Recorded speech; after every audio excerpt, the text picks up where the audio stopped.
Ya doğrudur amca, bir şey olmaz, insan sağdır. Gel gel.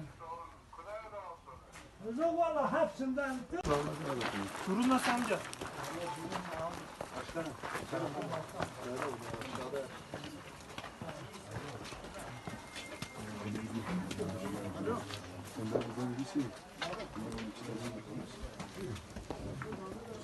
Bu diğerleri çok kötü efendim. Çok geçmiş olsun. Vallahi para ver. Çok geçmiş olsun. Buyurun. Merhabalar. Sağ olun müdürüm. Çok şükür. Çok şükür. Şu an ben Kuşbayırı köyündeyim. Merkez üstü burası. Tercihsiz hangi isterseniz ilçe merkezine götürebiliriz. Şerhat peki var mı gene? Yani şerhat teşekkür ederim. Sağ ol, teşekkür ederim. Yarın tespiti yapın. Sabah ekiplerimiz gelecek. Ben çevre şehir müdürüyle görüştüm. Hasartesinin ekipleri gelecek. Hızlı bir şekilde Allah yardım eder. biz de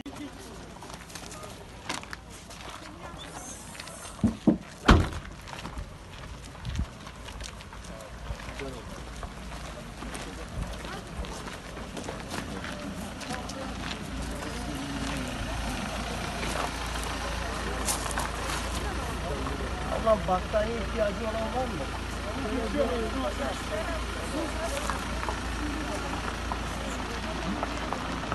Abi haber verdi çok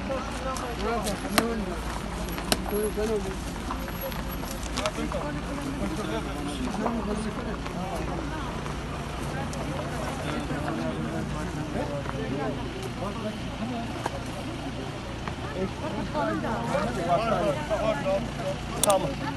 Varsa Tamam.